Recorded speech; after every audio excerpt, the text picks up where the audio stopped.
Baik, bismillahirrahmanirrahim. Assalamualaikum warahmatullahi wabarakatuh. Jumpa lagi dengan saya di Abil Maiwa Channel. Jadi teman-teman, channel ini merupakan channel pendidikan tempat kita berbagi tentang aplikasi pendidikan, Microsoft Office, serta tips dan triks komputer.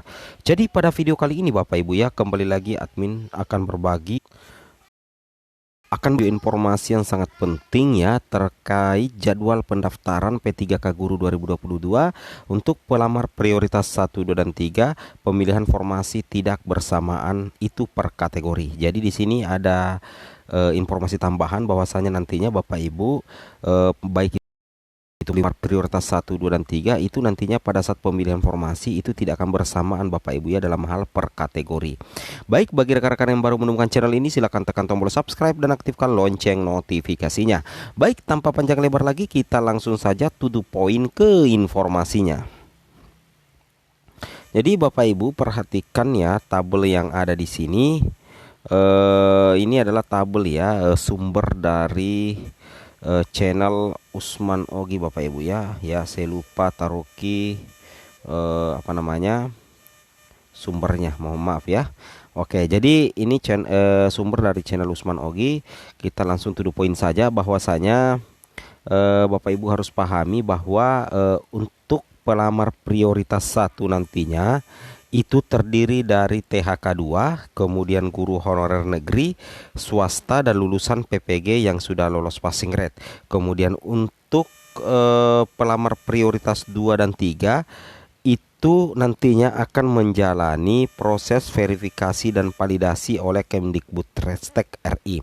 Jadi prioritas 1 itu tanpa tes, prioritas 2 juga tanpa tes, dan prioritas 3 tanpa tes. Yang dites itu adalah pelamar umum Bapak Ibu ya. Terkait dengan jadwal dan pemilihan formasi nantinya itu tidak bersamaan Bapak Ibu ya. Nantinya itu tidak akan bersamaan antara prioritas 1 dengan prioritas 2, 3 dan tentunya pelamar umum. Kenapa demikian? Itu sudah pernah dibahas di Kemdikbud ya, dibahas waktu pertemuan dengan Ombudsman RI dengan Kemenpan RB dan BKN, itu sudah dibahas di situ Bapak Ibu ya, di lini masanya P3K tahun 2022. Nah, di sini nantinya Bapak Ibu itu sudah terlihat di mekanisme P3K bahwasanya mekanisme yang pertama itu adalah penempatan guru yang lolos passing grade. Nah, jadi nantinya yang akan memilih formasi pertama kali itu adalah prioritas 1. Nah, dan masuk dalam kategori penempatan saja Bapak Ibu ya untuk yang lulus passing grade. Nah, ketika sudah terjadi penempatan untuk guru yang sudah lulus passing grade dan masih tersedia formasi, nantinya barulah pelamar prioritas 2 dan 3 akan menjalani seleksi kesesuaian verifikasi dan tentunya akan memilih formasi juga Bapak Ibu ya. Nah, ketika seleksi kesesuaian verifikasi untuk prioritas 2 dan 3 itu sudah selesai dan masih tersedia formasi, nantinya itu barulah dibuka tes seleksi untuk umum ya, seperti itu ya. Untuk umum sendiri Bapak Ibu ya, itu akan diikuti oleh guru honorer negeri yang masa pengabdiannya kurang dari 3 tahun dan tentunya terdaftar pada Dapodik, kemudian lulusan PPG dan guru honorer swasta yang juga terdaftar di Dapodik. Jadi mekanismenya nanti yang pertama dulu adalah mekanisme penempatan khusus untuk guru lolos passing grade. Kalau masih tersedia formasi, nanti akan ada seleksi kesesuaian Bapak Ibu ya, atau seleksi data verifikasi. Dan jika masih ada tersedia formasi, maka akan menjalani seleksi tes ya, tes CAT UNBK. Nah, seperti itu Bapak Ibu ya. Nah, di sini kita bisa lihat lagi.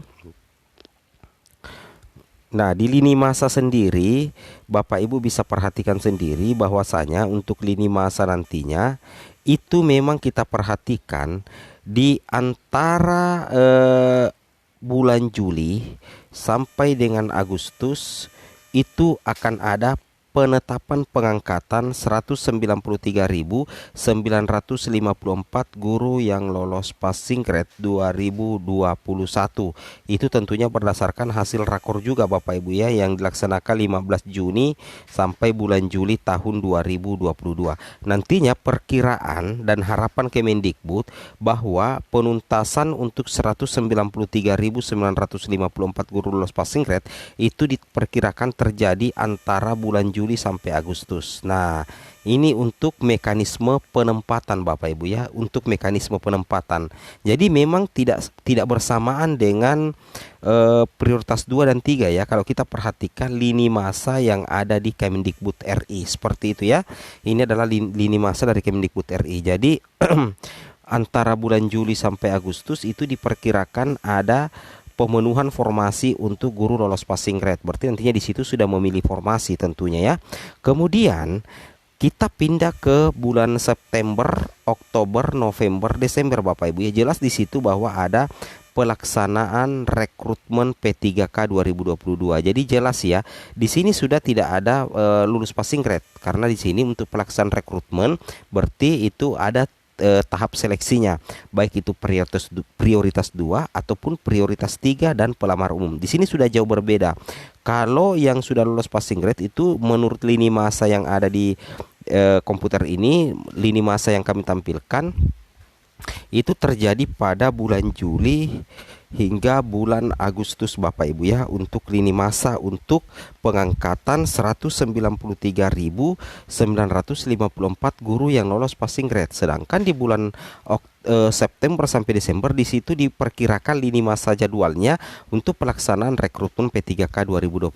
Nah, jadi kita kembali lagi di sini jelas sekali Bapak Ibu ya bahwa untuk tahapan pemilihan formasi dan tahapan seleksi itu memang tidak bersamaan ya antara guru yang lolos passing grade dengan prioritas 2 dan 3 serta pelamar umum, kecuali nantinya ada peraturan baru Bapak Ibu ya, yang intinya kita tetap menunggu juknis resmi pengadaan P3K 2022. Seperti itu Bapak Ibu ya. Nah, jadi intinya begitu ya, karena memang mekanisme itu ada 3, mekanisme penempatan, mekanisme seleksi kesesuaian verifikasi, dan tentunya mekanisme seleksi tes. Nah, yang pertama dulu dilaksanakan oleh pemerintah dalam hal ini Kemendikbud adalah untuk guru lolos passing grade. Selesai itu masih tersedia formasi, maka lanjut lagi di seleksi kesesuaian Bapak Ibu ya. Masih untuk prioritas 2 dan 3 masih tersedia formasi, nantinya lanjut lagi ke seleksi tes untuk pelamar umum. Jadi kalau kita perhatikan ini, kita logikakan secara individu, ini memang tidak bersamaan Bapak Ibu ya. Pemilihan formasi untuk prioritas 1, 2, dan 3 serta pelamar umum, bahkan mungkin pendaftaran. Nah, di sini juga sangat jelas di lini masa ya, di lini masa untuk perkiraan penuntasan guru passing grade itu diperkirakan Juli sampai Agustus. Sedangkan untuk rekrutmen P3K 2022 diperkirakan mulai September sampai bulan Desember. Seperti itu ya, dan ini juga sudah dikatakan oleh Ibu Nunuk ya di pemaparannya kemarin ya. Jadi sudah sangat jelas. Oke. Kemudian kita lanjut lagi Bapak Ibu ya sedikit. Nah, terkait dengan mekanisme penempatan untuk guru yang lolos passing grade itu sebenarnya sudah dijelaskan oleh Prof Nunuk ya, bahwasanya memang ada perubahan formasi. Jadi intinya salah satu solusi agar tidak menggeser guru honorer induk yang belum passing grade di sekolahnya masing-masing itu adalah dengan cara terjadi perubahan formasi di bagian sini. Berarti formasi itulah yang mengikuti guru yang lolos passing grade. Saya ulangi, formasi yang mengikuti guru yang lolos passing grade. Jadi misalkan di sekolah A itu ada 2 guru induk tidak lolos passing grade, sedangkan disediakan 2 formasi. Sedangkan di sekolah B dan sekolah C ada guru lolos passing grade tapi sekolahnya tidak membuka formasi. Nah, tetapi sebenarnya ada kekurangan guru di sekolah B dengan sekolah C, ada kekurangan guru. Kemudian nantinya Guru yang lolos passing grade itu tidak bisa mendaftar ke sekolah A, tidak bisa Bapak Ibu ya, tidak bisa. Tetapi formasinya nanti itu yang akan ditarik ke sekolah B. Karena memang di sekolah B masih kekurangan anggaplah satu guru yang lolos passing grade. Begitu juga di sekolah C, formasi yang ada di sekolah A ditarik ke sekolah C. Sehingga guru lolos passing grade bisa mendaftar formasi sekolah A di sekolahnya masing-masing tanpa menggeser guru honorer induk. Seperti itu ya, ilustrasi pemaparan atau pengertian dari perubahan mekanisme rekrutmen atau mekanisme penempatan pelamar prioritas. Seperti itu Bapak Ibu, namanya istilahnya kita katakan penyesuaian formasi. Oke, mungkin cukup sampai di sini informasi terbaru dari kami. Assalamualaikum warahmatullahi wabarakatuh.